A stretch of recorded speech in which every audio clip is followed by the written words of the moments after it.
Hello नमस्कार good morning दोस्तों, स्वागत है आपका आज के मुख्य समाचारों में। जी हां दोस्तों, यहां पर आपको देखने को मिलेंगी आज दिन भर की तमाम बड़ी खबरें, मुख्य समाचार, ब्रेकिंग न्यूज अपडेट्स के रूप में। दोस्तों इस वीडियो को देखने के बाद में आपको आज का अखबार देखने की जरूरत नहीं पड़ेगी। और दोस्तों अगर वीडियो आपको पसंद आता है तो लाइक करना ना भूलिएगा। तो सीधे चलते हैं आज की पहली बड़ी खबर की ओर। राहुल गांधी का सरकार पर प्रहार। भारत कोई साम्राज्य नहीं, शहंशाह की तरह राज करने की कोशिश मत कीजिए, देश चलाने के लिए संवाद है जरूरी। जी हां दोस्तों, कांग्रेस नेता राहुल गांधी ने बुधवार को लोकसभा में केंद्र सरकार को जमकर घेरा। उन्होंने सरकार को नसीहत देते हुए कहा कि देश चलाने के लिए केंद्र और राज्य के बीच संवाद जरूरी है। भारत कोई साम्राज्य नहीं है और राज्यों को दबाया नहीं जा सकता। उन्होंने कहा कि आप 3000 साल का इतिहास उठाकर देख लीजिए, आप मौर्य वंश को देख लीजिए, अशोक को देख लीजिए, किसी ने भी बिना बातचीत और समझौते के शासन नहीं किया। देश में हर राज्य के लोगों की अपनी भाषा है, अपनी संस्कृति है, यह विविधताओं का गुलदस्ता है। भारत केंद्र की एक छड़ के सहारे नहीं चल सकता। राहुल गांधी ने कहा कि दो हिंदुस्तान बन रहे हैं, एक अमीरों का हिंदुस्तान और दूसरा गरीबों का हिंदुस्तान।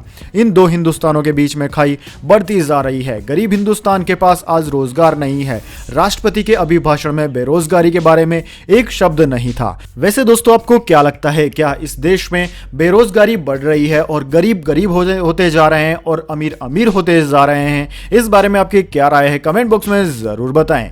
इसके बाद अगली बड़ी खबर। बजट 2022 यात्रियों के लिए रेलवे का सुपर हिट प्लान, कवच से मिलेगी आपको सुरक्षा। जी हां दोस्तों, वित्त मंत्री निर्मला सीतारमण ने बजट 2022 पेश करते हुए रेलवे के लिए कई बड़ी घोषणाएं की। वित्त मंत्री ने कहा कि अगले 3 साल में 400 नई वंदे भारत ट्रेन तैयार की जाएंगी, यानी कि अब कई शहरों से वंदे भारत ट्रेन गुजरेगी। इसके अलावा कवच तकनीक का भी ऐलान किया गया। इस कवच तकनीक से आने वाले दिनों में लोगों का रेल सफर बेहद सुरक्षित होगा। सरकार ने कवच तकनीक के रूप में जबरदस्त प्लान तैयार किया है। कवच तकनीक से देश में आने वाले दिनों में 2000 किलोमीटर का रेलवे नेटवर्क तैयार किया जाएगा। यात्रियों की सुविधा और सुरक्षा की दृष्टि से यह तकनीक काफी मददगार साबित हो सकती है। दोस्तों आपकी जानकारी के लिए बता दें, कवच तकनीक एक स्वदेशी तकनीक है जिससे अपने देश में तैयार किया जा रहा है। इस तकनीक से रेल नेटवर्क को और भी ज्यादा बेहतर बनाया जाएगा। इस कवच से ट्रेन की गति में सुधार आने के साथ साथ दुर्घटनाओं पर भी कंट्रोल किया जा सकेगा। केंद्र सरकार ने साल 2017 में एम कवच ऐप को लॉन्च किया था। इससे यात्रियों को काफी सुरक्षा मिली। बजट में रेल मंत्रालय को 1,40,367 करोड़ रुपए आवंटित किए गए, जो पिछले वित्त वर्ष से 20,311 करोड़ रुपए ज्यादा हैं। इसके बाद दोस्तों अगली बड़ी खबर। राज्यसभा में एक बार फिर कांग्रेस बनाम G23 की कला है नाराज, आनंद शर्मा को मनाने में जुटी पार्टी। जी हां दोस्तों, राज्यसभा में नेता विपक्ष मल्लिकार्जुन खड़गे ने राष्ट्रपति के अभिभाषण पर चर्चा में जमकर भाषण दिया और करीब 1 घंटे तक बोलते रहे। इससे कांग्रेस के उपनेता आनंद शर्मा नाराज हैं। उनका कहना है कि राज्यसभा में कांग्रेस को कुल 109 मिनट का समय मिला था, जिसमें से लगभग 1 घंटा नेता विपक्ष खड़गे ने ही बोल दिया। इसके बाद राष्ट्रपति के अभिभाषण पर चर्चा में बोलने से कांग्रेस के उपनेता आनंद शर्मा ने इनकार कर दिया। उनका नाम भाषण देने वालों में था, लेकिन वह कम समय मिलने के कारण अब भाषण नहीं देने पर अड़ गए हैं। नाराज आनंद शर्मा को मनाने के लिए पार्टी के अन्य नेता कोशिश कर रहे हैं, जबकि आनंद नाराज हैं कि उनको बोलने का समय बहुत कम मिलेगा। उनके अलावा दिग्विजय सिंह सहित कई नेता भी बोलने वालों की सूची में शामिल थे। सूत्रों के मुताबिक आनंद शर्मा ने इसके बाद चीफ विहिप जयराम रमेश को कह दिया था कि वह नहीं बोलेंगे। दरअसल दोस्तों आनंद शर्मा G23 गुट के नेता हैं, इसलिए अंदर खाने से यह चर्चा भी चल रही है कि पार्टी ने ऐसा जानबूझकर करवाया है। इसके बाद दोस्तों अगली बड़ी खबर। फरवरी से महंगे हो जाएंगे चार्ज, SBI से IMPS के लिए देना होगा ज्यादा फीस। ICICI बैंक ने क्रेडिट कार्ड पर चार्ज भी बढ़ा दिया। जी हां दोस्तों, फरवरी से कई बैंकों ने अपनी अलग अलग सेवाओं पर चार्ज बढ़ा दिया है। देश के सबसे बड़े बैंक SBI ने कहा है कि अब उसकी शाखाओं से IMPS करने के लिए ज्यादा फीस देनी होगी। बैंक की वेबसाइटों के मुताबिक उसकी शाखाओं से इमीडिएट पेमेंट सर्विस यानी कि IMPS के तहत रकम ट्रांसफर करने की सीमा बढ़ा दी गई है। अब इसे 2 लाख से बढ़ाकर 5 लाख रुपए कर दिया गया है। 1 फरवरी से यह लागू भी हो गया। इसके लिए अब बैंक 2 से 5 लाख रुपए के ट्रांसफर पर 20 रुपए प्लस GST वसूल करेगा। इसी तरह दोस्तों ICICI बैंक ने क्रेडिट कार्ड पर चार्ज बढ़ा दिया है। बैंक ने अपने ग्राहकों को संदेश भेजा है। उसने कहा है कि 20 फरवरी से चार्ज में बदलाव किया गया है। इसके मुताबिक कैश एडवांटेज पर ट्रांजैक्शन चार्ज 2.5% लगेगा। वहीं दोस्तों इसके अलावा पंजाब नेशनल बैंक ने कहा है कि 1 फरवरी से उसने ऑटो डेबिट को लागू कर दिया है। अगर आपके अकाउंट से हर महीने कोई किश्त कट रही है और यह बाउंस हो गई तो प्रति ट्रांजैक्शन 250 रुपए का चार्ज लगेगा। पहले यह चार्ज 100 रुपए था, इसमें 150 रुपए की वृद्धि कर दी गई है। इसके बाद दोस्तों अगली बड़ी खबर, प्रियंका गांधी ने बीजेपी को कोसा, महंगाई से ठप हो गया है डबल इंजन, और भी लगाए कई आरोप। जी हां दोस्तों, उत्तराखंड विधानसभा चुनाव के लिए कांग्रेस ने अपना घोषणा पत्र जारी कर दिया। कांग्रेस महासचिव प्रियंका गांधी ने बुधवार को वर्चुअल रैली के जरिए देहरादून में पार्टी का घोषणा पत्र जारी किया और वादा किया कि अगर राज्य में कांग्रेस की सरकार बनती है तो 200 यूनिट तक फ्री बिजली मिलेगी। उत्तराखंड के 5 लाख परिवारों को सालाना 40,000 रुपए देने जैसे कई वादे करते हुए गांधी ने भाजपा की राज्य व केंद्र सरकार को भी आड़े हाथों लिया और कई मुद्दों पर भाजपा को फेल बताया। उत्तर प्रदेश के लिए कांग्रेस के चुनाव अभियान की कमान संभाल रही प्रियंका गांधी ने उत्तराखंड में कांग्रेस के महाअभियान का आगाज करते हुए भाजपा पर निशाना साधा। उन्होंने कहा कि डबल इंजन की सरकार का वादा किया गया था कि पेट्रोल डीजल सस्ता हो जाएगा, लेकिन आपके सामने इसकी कीमतें रखी है। यही नहीं, गांधी ने भाजपा पर 5 सालों में उत्तराखंड में सिवाय 3 मुख्यमंत्री बदलने के और कोई बदलाव न लाने का भी आरोप लगाया। महंगाई, रोजगार और महिलाओं की सुरक्षा जैसे मुद्दों पर भी प्रियंका गांधी ने भाजपा की सरकार को जमकर कोसा। इसके बाद दोस्तों अगली बड़ी खबर, कोविशील्ड से मौत का आरोप, डॉक्टर बेटी की मौत के बाद पिता ने 1000 करोड़ रुपए का मुआवजा मांगा, बोले वैक्सीन पर भरोसा ठीक नहीं। जी हां दोस्तों, महाराष्ट्र से कोरोना वैक्सीन को लेकर एक हैरान करने वाला मामला सामने आया है। बॉम्बे हाईकोर्ट में याचिका दायर करते हुए एक मेडिकल प्रोफेसर के पिता ने 1000 करोड़ रुपए के मुआवजे की मांग की है। याचिका में उन्होंने आरोप लगाया कि उनकी बेटी की मौत कोरोना वैक्सीन के साइड इफेक्ट से हुई। याचिका में कोविशील्ड वैक्सीन बनाने वाले सीरम इंस्टीट्यूट ऑफ इंडिया, इसके सहयोगी बिल गेट्स, केंद्र सरकार और राज्य सरकार के अधिकारियों को पक्षकार बनाया गया है। याचिकाकर्ता दिलीप लूनावत के अनुसार उनकी 33 वर्षीय बेटी स्नेहल नागपुर के एक मेडिकल कॉलेज में सीनियर लेक्चरर थी। उसने 28 जनवरी 2021 को कोविशील्ड की पहली डोज नासिक में ली थी। 5 फरवरी को उसके सिर में तेज बुखार हुआ। डॉक्टर से संपर्क करने पर उसे माइग्रेन की दवा दी गई, जिसे खाकर उसे बेहतर महसूस हुआ। इसके बाद 6 फरवरी को उसने गुड़गांव यात्रा की और 7 फरवरी की सुबह 2 बजे उसे थकान के साथ उल्टी हुई। पास के आर्यन अस्पताल में भर्ती होने पर स्नेहल को कहा गया कि उसके ब्रेन में ब्लीडिंग हो सकती है। न्यूरोसर्जन मौजूद न होने के कारण उसे दूसरा अस्पताल ले जाया गया, जहां डॉक्टरों ने स्नेहल को दिमाग में खून का थक्का होने की आशंका जताई, जिसके बाद उसे ब्रेन हेमरेज हुआ। डॉक्टर ने खून का थक्का हटाने की सर्जरी की, जिसके बाद स्नेहल 14 दिन वेंटिलेटर पर ही रही, लेकिन उसकी हालत में कोई सुधार नहीं हुआ। 1 मार्च 2021 को उसकी मौत हो गई। इसके बाद दोस्तों अगली बड़ी खबर, निडल फ्री कोरोना वैक्सीन की सप्लाई हुई शुरू, फिलहाल 7 राज्यों में किया जाएगा इस्तेमाल। जायडस कैडिला 358 रुपए में देगी जायडस कैडिला की 1 डोज। जी हां दोस्तों, कोरोना वायरस से बचाव के लिए एक और वैक्सीन जायकोव-डी की सप्लाई शुरू हो गई है।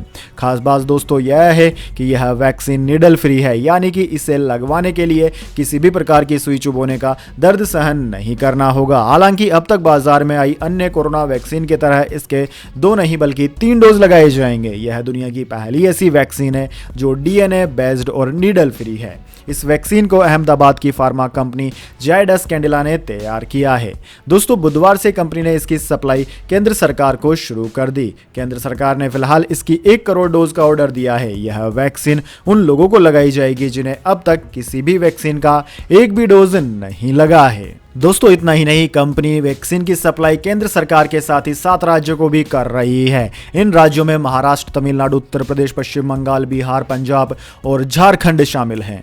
इसके बाद दोस्तों अगली बड़ी खबर, बजट 2022 1 अप्रैल से बदलेगा प्रॉपर्टी की खरीद बिक्री पर टीडीएस नियम, जाने होम बायर्स पर क्या होगा असर। जी हां दोस्तों, केंद्रीय वित्त मंत्री निर्मला सीतारमण ने मंगलवार को आम बजट पेश कर दिया। बजट में नॉन एग्रीकल्चरल इंप्रूवल प्रॉपर्टी के ट्रांजैक्शन से जुड़े टीडीएस के नियम में बदलाव किया गया है। नए नियम के मुताबिक 50 लाख रुपए से ज्यादा वैल्यू की नॉन एग्रीकल्चरल प्रॉपर्टी के ट्रांजैक्शंस पर अब सेल प्राइस या स्टैंप ड्यूटी वैल्यू में से जो ज्यादा होगा उसे 1% टीडीएस के लिए आधार माना जाएगा। इसके लिए इनकम टैक्स एक्ट में संशोधन का प्रावधान है।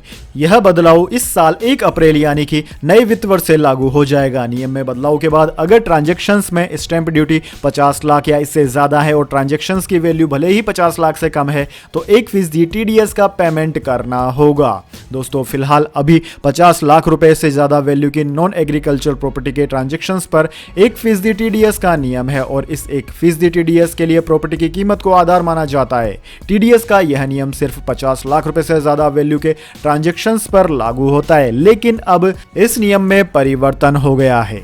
इसके बाद दोस्तों अगली बड़ी खबर, कर्ज में डूबता जा रहा है दुनिया का सबसे अमीर देश, $30 मिलियन से ज्यादा हुआ अमेरिका का उधार। दोस्तों जाने इस पूरी खबर को, लेकिन उससे पहले मेरी आपसे एक छोटी सी रिक्वेस्ट है, अगर दोस्तों आपको अभी तक हमारी न्यूज पसंद आई है तो इसे एक छोटा सा लाइक जरूर दे दें और अगर आपको पसंद नहीं आई है तो बेशक आप डिसलाइक भी कर सकते हैं, लेकिन दोस्तों लाइक और डिसलाइक जरूर कीजिए क्योंकि दोस्तों यही हमारी मेहनत का फल होता है और इसी से हमें पता चलता है कि आपको हमारी वीडियोस पसंद आ रही है या नहीं। तो दोस्तों जल्दी से जान लेते हैं क्या है अमेरिका से जुड़ी यह खबर। दोस्तों अमेरिका का कुल राष्ट्रीय कर्ज भार रिकॉर्ड स्तर पर यानी कि $30 ट्रिलियन से अधिक हो गया है। अमेरिकी सरकार के तहत आने वाले ट्रेजरी विभाग ने मंगलवार को यह आंकड़ा जारी किया। अमेरिकी मीडिया रिपोर्ट्स के अनुसार विशेषज्ञ इस मसले पर बटे हुए नजर आ रहे हैं। कर्ज का इतना बड़ा आंकड़ा ऐसे मुश्किल वक्त में सामने आया है जब अमेरिका की राजकोषीय और मौद्रिक नीति मुश्किलों से गुजर रही है। उधार की लागत बढ़ने की भी संभावना है जिसका सीधा असर देश की अर्थव्यवस्था पर पड़ेगा। विभाग द्वारा जारी आंकड़ों के अनुसार कुल कर्ज की दर 31 जनवरी तक की है जो बीते साल 2020 से जनवरी के करीब $60 ट्रिलियन तक अधिक है। उस वक्त देश की अर्थव्यवस्था कोरोना वायरस की चपेट में नहीं आई थी। वाशिंगटन के सार्वजनिक और अंतर सरकारी कर्ज दोनों के आसमान छूने के पीछे कई कारण है। एक कारण यह है कि सरकार ने कोरोना वायरस महामारी के कारण सरकारी खर्च में वृद्धि की है। इसके बाद दोस्तों अगली बड़ी खबर, दुश्मनों के लिए लेजर की दीवार बना रहा है इजराइल, हवा में ही तबाह होगी मिसाइलें। जी हां दोस्तों, इजराइल आयरन डोम के बाद अब मिसाइलों को खत्म करने के लिए एक अनोखी दीवार बनाने जा रहा है। ये दीवार ईंट पत्थरों या लोहे की नहीं बल्कि लेजर की होगी। इजराइल के प्रधानमंत्री नेफ्ताली बेनेट ने देश की सुरक्षा में इसे बड़े तकनीकी बदलाव का ऐलान किया। उन्होंने कहा कि इजराइल को चारों ओर से लेजर की दीवारों से घेर दिया जाएगा ताकि मिसाइलों को बीच रास्ते में ही तबाह किया जा सके। बेनेट ने मंगलवार को एक सुरक्षा कॉन्फ्रेंस में कहा कि इजराइल तेजी से लेजर तकनीक को तैनात करने जा रहा है ताकि देश को रॉकेट हमलों से बचाया जा सके। उन्होंने कहा कि अगले 1 साल के अंदर देश के दक्षिणी हिस्से में यह लेजर की दीवार बनाकर खड़ी कर दी जाएगी। इजरायली पीएम ने यह भी माना कि आयरन डोम सिस्टम बहुत खर्चीला है। इजराइल की इस लेजर दीवार के बारे में अभी बहुत कम जानकारी सामने आई है, लेकिन माना जा रहा है कि इसे जमीन, हवा और समुद्र में तैनात किया जाएगा। इसके बाद दोस्तों अगली बड़ी खबर, बांग्लादेश की अर्थव्यवस्था को तबाह करना चाहता है चाइना, चल रहा है ऐसी चालें। जी हां दोस्तों, भारत के पड़ोसी देश बांग्लादेश की इकोनॉमी को तबाह करने के लिए चीन बिल्कुल नई तरह की साजिश रच रहा है। वाशिंगटन स्थित एक स्वतंत्र मीडिया समूह ग्लोबल स्टेट व्यू की रिपोर्ट में इस बात का जिक्र किया गया। रिपोर्ट में कहा गया है कि आर्थिक सुधार के लिए चीन का दृष्टिकोण बर्बादी, धोखाधड़ी और राजनीतिक हेरफेर का रहा है। अब चीनी संचालित भ्रष्टाचार बांग्लादेशी व्यापारिक उद्यमों यहां तक कि सरकारी लेन देन की कई परतों में प्रवेश कर गया है। कोरोना महामारी के बाद से बांग्लादेश आर्थिक सुधार की ओर देख रहा है। वह यह बीजिंग पर और भी अधिक निर्भर होने का जोखिम उठा रहा है जो कि प्रणालीगत भ्रष्टाचार से भरा हुआ है जिसकी जवाबदेही न के बराबर है। वहीं यह स्थिति बांग्लादेश में चीनी परियोजनाओं के कई विस्तृत केस और पारदर्शी आचरण में शामिल होने में चीन की विफलता के परिणाम भी हैं। इसके बाद दोस्तों अगली बड़ी खबर, gold silver price today, budget के बाद सोना हुआ सस्ता। जी हां दोस्तों, बजट के एक दिन बाद ही सोने के भाव में जोरदार गिरावट दर्ज की गई। इसके साथ ही चांदी के रेट में भी मामूली गिरावट आई है। दोस्तों सोने चांदी का अगर आप खरीदने का मन बना रहे हैं तो आपके लिए अच्छा मौका है। मल्टी कमोडिटी एक्सचेंज पर अप्रैल डिलीवरी वाले सोने के भाव में 0.25% की गिरावट आई है जबकि चांदी में 0.01% की गिरावट आई। दोस्तों सोना अपने रिकॉर्ड हाई से 4,800 रुपये सस्ता है। साल 2020 में इस समय MCX पर 10 ग्राम सोने का भाव 56,200 रुपये के उच्चतम स्तर पर पहुंच गया था, लेकिन आज सोना वायदा MX पर 47,792 रुपये प्रति 10 ग्राम के लेवल पर है।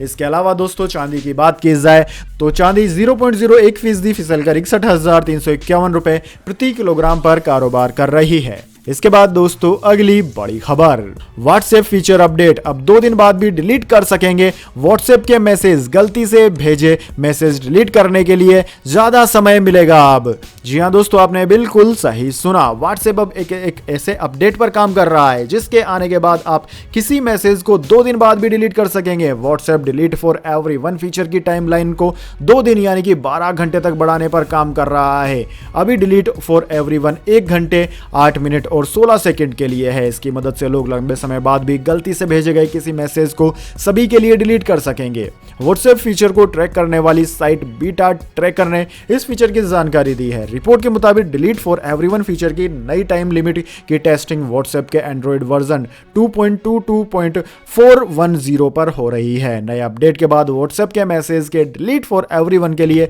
2.5 दिन का समय मिल जाएगा। इसके बाद दोस्तों अगली बड़ी खबर, शेयर बाजार 995 पॉइंट्स की तेजी के साथ सेंसेक्स 59,558 पर बंद। बैंकिंग और फाइनेंशियल स्टॉक्स बढ़े। जी हां दोस्तों, शेयर बाजार हफ्ते के तीसरे दिन भारी तेजी के साथ बंद हुआ। बॉम्बे स्टॉक एक्सचेंज यानी कि बीएसई का सेंसेक्स 695 पॉइंट बढ़कर 59,658 पर बंद हुआ और सेंसेक्स स्टॉक एक्सचेंज का निफ्टी 203 अंक बढ़ने के साथ 17,780 पर बंद हुआ। बैंकिंग और फाइनेंशियल स्टॉक्स में आज तेजी रही। दोस्तों, सेंसेक्स आज 431 पॉइंट्स ऊपर 59,293 पर खुला था। दिन में इसने 59,618 का ऊपरी स्तर और 59,193 का निचला स्तर बनाया। इसके 30 शेयर्स में से 8 गिरावट में और 22 बढ़त में रहे। बढ़ने वाले प्रमुख शेयरों में बजाज फिनसर्व करीब 5% बढ़ा। इसके अलावा Kotak bank, axis bank, Bajaj finance, Indus bank और एचडीएफसी बैंक भी बढ़त में रहे। इसके बाद दोस्तों अगली बड़ी खबर, एयर इंडिया की सवारियों को रतन टाटा का वेलकम, दिया टाटा का भरोसा। जी हां दोस्तों, टाटा समूह का हिस्सा बनने के बाद एयर इंडिया के यात्रियों को कई बदलाव मिलने लगे हैं। ऐसा ही एक बदलाव यह हुआ कि अब रतन टाटा खुद एयर इंडिया की सवारियों का स्वागत कर रहे हैं। हाल ही में प्राइवेट हुई एयर इंडिया ने रतन टाटा के संदेश का एक वीडियो क्लिप शेयर किया। एयर इंडिया ने बुधवार को ट्विटर पर रतन टाटा के संदेश वाला क्लिप शेयर किया। 18 सेकंड के इस क्लिप में रतन टाटा की आवाज सुनाई दे रही है। टाटा सन्स के चेयरमैन एमरिटस संदेश में यात्रियों का स्वागत कर रहे हैं। वे लोगों को भरोसा देते हुए कह रहे हैं कि एयर इंडिया को मिलकर सबसे पसंदीदा एयरलाइन बनाया जाएगा। क्लिप में रतन टाटा की आवाज में कहा जा रहा है कि टाटा ग्रुप एयर इंडिया के नए कस्टमर्स का स्वागत करता है। हम एयर इंडिया को सवारियों के कंफर्ट और सर्विस के लिहाज से पसंदीदा एयरलाइन बनाने के लिए साथ मिलकर काम करने को उत्साहित हैं। इसके बाद दोस्तों अगली बड़ी खबर, 7th पे कमीशन, केंद्रीय कर्मचारियों के लिए सबसे बड़ी खुशखबरी। महंगाई भत्ते में हुई 14% की बढ़ोतरी। जी हां दोस्तों, केंद्रीय कर्मचारियों के लिए सबसे बड़ी खुशखबरी आ गई है। सरकार ने कर्मचारियों के नई महंगाई भत्ते का ऐलान कर दिया है। नए ऐलान के बाद कर्मचारियों के डीए में 14% की बढ़ोतरी हुई, जिससे उनके बीच बम्पर उत्साह है। दोस्तों, कर्मचारियों के डीए बढ़ोतरी के बाद अब उनकी सैलरी में बम्पर बढ़ोतरी हो गई है। लेकिन आपकी जानकारी के लिए बता दें कि यह ऐलान सिर्फ केंद्रीय सार्वजनिक क्षेत्र उद्यम के कर्मचारियों के लिए किया गया है। इन कर्मचारियों के डीए में जनवरी के अंत में संशोधन किया गया था। इसके बाद दोस्तों अगली बड़ी खबर, संसद में उठा मैरिटल रेप पर कानून बनाने का मुद्दा। स्मृति ईरानी ने विपक्षी सांसद को दिया यह जवाब। जी हां दोस्तों, देश में अक्सर उठने वाले कथित मैरिटल रेप के मामलों पर एक बार फिर सरकार ने अपनी स्पष्ट राय दी है। इस मुद्दे पर केंद्रीय मंत्री स्मृति ईरानी ने बुधवार को अहम बयान दिया। संसद में पेश बजट पर हुई चर्चा के दौरान स्मृति ईरानी ने कहा कि वैवाहिक जीवन में यौन हिंसा का समर्थन नहीं किया जा सकता, लेकिन इसकी आड़ में सभी पुरुषों को बलात्कारी कहना भी ठीक नहीं। उन्होंने कहा कि देश की हर शादी की निंदा करना ठीक नहीं है। दरअसल दोस्तों, सीपीआई सांसद बिनोय विश्वम ने बजट सत्र के दौरान वैवाहिक जीवन में यौन हिंसा पर एक सवाल पूछा था। इस सवाल का जवाब देते हुए स्मृति ईरानी ने कहा कि मौजूदा समय में महिलाओं से जुड़े मामलों में मदद करने के लिए पूरे भारत में 30 से अधिक हेल्पलाइन कार्यरत हैं। इन हेल्पलाइनों के जरिए 66 लाख से अधिक महिलाओं की सहायता की गई है। उन्होंने कहा कि देश में 703 वन स्टॉप सेंटर भी महिलाओं को मदद देने का काम कर रहे हैं। इनके जरिए भी 5 लाख महिलाओं को मदद दी गई। उन्होंने सीपीआई सांसद को बताया कि मैरिटल रेप का मामला सुप्रीम कोर्ट में विचाराधीन है, इसलिए इस मुद्दे पर सरकार ज्यादा चर्चा नहीं कर सकती। इसके बाद दोस्तों अगली बड़ी खबर, अखिलेश यादव ने छेड़ी परिवारवाद के खिलाफ जंग, इन 5 चुनाव में खास प्रयोग कर रही है सपा। जी हां दोस्तों, यूपी में 2022 का विधानसभा चुनाव कई मायनों में बहुत खास दिखाई दे रहा है। 2022 के विधानसभा चुनाव में समाजवादी पार्टी के अध्यक्ष अखिलेश यादव नए प्रयोग करते दिखाई दे रहे हैं। दोस्तों यूपी चुनाव में इस बार अखिलेश यादव ने अपने परिवार से किसी को भी विधानसभा चुनाव में टिकट नहीं दिया। अखिलेश यादव सिर्फ अकेले चुनावी मैदान में हैं। अखिलेश ने अपने चाचा शिवपाल को जरूर जसवंत नगर विधानसभा सीट से प्रत्याशी बनाया, लेकिन शिवपाल प्रगतिशील समाजवादी पार्टी के कोटे से चुनाव लड़ रहे हैं। यूपी में समाजवादी पार्टी और प्रगतिशील समाजवादी पार्टी का गठबंधन है, लेकिन अखिलेश यादव ने पहली बार अपने परिवार के किसी भी सदस्य को विधानसभा चुनाव न लड़ने का फैसला किया है। इसके बाद दोस्तों अगली बड़ी खबर, ओमिक्रॉन से 30% ज्यादा जानलेवा है उसका सब वेरिएंट BA.2, टॉप एक्सपर्ट्स की चौंकाने वाली आई रिपोर्ट। जी हां दोस्तों, कोरोना वायरस के अत्यधिक संक्रामक वेरिएंट ओमिक्रॉन के सब वेरिएंट BA.2 को लेकर टॉप एक्सपर्ट्स ने अलर्ट जारी करते हुए उसे ओमिक्रॉन से 30% अधिक संक्रामक बताया है। अमेरिकी सार्वजनिक स्वास्थ्य वैज्ञानिक एरिक लियोन फिगलडिग ने SARS-CoV-2 वायरस के अत्यधिक पारगम्य ओमिक्रॉन वेरिएंट से के सब वेरिएंट BA.2 को लेकर अपना डेटा शेयर किया। उन्होंने कहा कि BA.2 यूरोप और अन्य देशों में सक्रिय हो रहा है और इसने अन्य वेरिएंट की तुलना में तेजी से संक्रमण फैलाना शुरू भी कर दिया। और उन्होंने यह भी कहा कि यह वेरिएंट मूल ओमिक्रॉन वेरिएंट से 30% ज्यादा संक्रामक और आक्रामक है। तो दोस्तों यह थी आज की तमाम बड़ी खबरें। इसके बाद दोस्तों अब बारी आती है आज के माइंड क्विज क्वेश्चन की। जी हां दोस्तों, एक आसान से सवाल का जवाब देकर आप जीत सकते हैं एक अमेजिंग सरप्राइज गिफ्ट हमारे यूट्यूब चैनल की ओर से। तो दोस्तों आज का सवाल आपकी स्क्रीन पर आ चुका है।